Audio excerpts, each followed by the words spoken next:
Okay, so you see the map here beneath me, the video here behind me. Day 4 of a war that President Trump says could go on for weeks.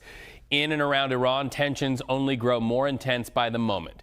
6 U.S. service members have now lost their lives in the Pentagon's Operation Epic Fury. We're also learning U.S. forces hit one of Iran's underground nuclear facilities.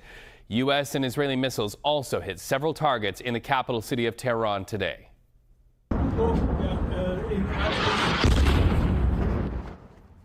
So first the explosion, and then you see somebody moves to cover.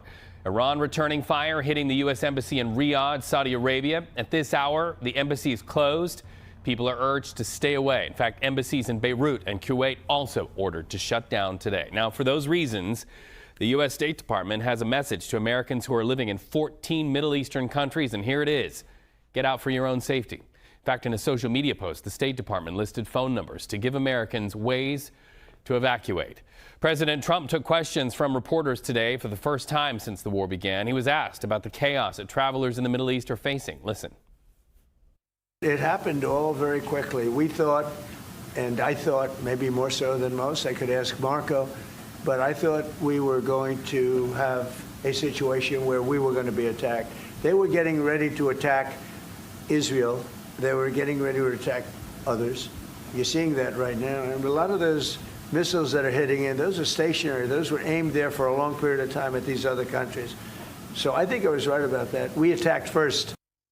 All right, so let's go live now to Washington and CBS News White House reporter Aaron Navarro. So, Aaron, the president says Iran was going to attack first, but what evidence is he providing on that point? Reed, no specific or concrete evidence has been provided by President Trump today, at least from that Oval Office appearance. But President Trump did say that he, quote, felt strongly that Iran was going to attack first, given how negotiations between the U.S. and Iran have been going, at least those indirect negotiations between the U.S. and Iran to reach a nuclear deal. We know that for weeks now, the countries have been talking on some basis to get to that deal.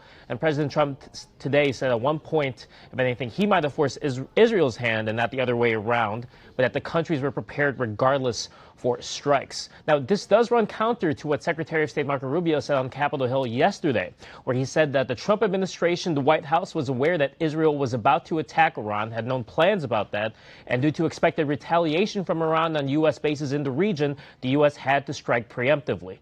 We also know, though, that President Trump last December, during a meeting with Prime Minister Benjamin Netanyahu in Mar-a-Lago, said that he would support Israeli strikes on Iran's ballistic missile program. So clearly, coordination between the U.S. and Israel on a strike predates the negotiations where Trump said he had a hunch that Iran was going to strike. Of course, the next big and very important question is, after this military campaign, who's going to lead in Iran? And the president made some comment signaling what he thinks, at least. What did you hear there? Yeah, I think it was really notable when he was asked about Reza Pahlavi, and the president seemed to pour some cold water on him taking over and saying in the White House that he thinks someone in the country already should be the next leader. Take a listen to what President Trump told reporters earlier this afternoon.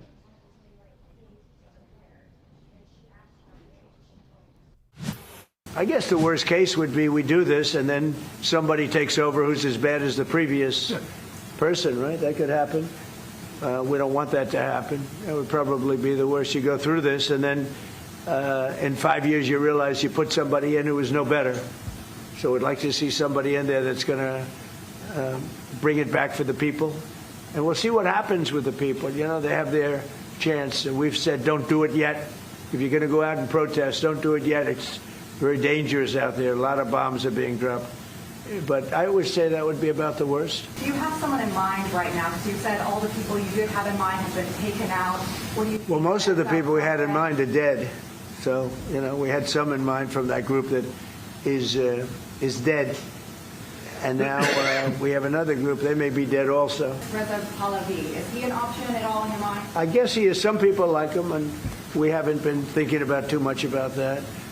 It would seem to me that somebody from within maybe would be more appropriate. Now, the strikes killing so many, up to 50 leaders of the regime, has provided a challenge for the administration as they look to who could potentially rule the country next. Though the administration, President Trump, has made clear that they want someone quote, a bit more moderate and not as radical as the former supreme leader. All right, Aaron Navarro live in Washington. And, you know, just a moment ago, we were planning on going to Charlie D'Agata, our CBS News correspondent in Tel Aviv. He's one of several of our correspondents fanned out there in the region. And just a moment ago, what we heard, you can see the live picture here, but we started to hear those sirens that go off that warn people in the night to go into safe rooms. That has happened. That is why Charlie D'Agata is not here in front of the camera, because he is complying with those safety regulations. But we wanted to just pull that live picture up and sort of give you an idea of just how tense the situation is, not only in Iran, but for other people in the region, not the least of which in Tel Aviv, where once again we can tell you sirens just went off a moment ago, and that of course puts everybody on alert to go and take cover. We'll be watching that situation in Tel Aviv and elsewhere in the region throughout the day.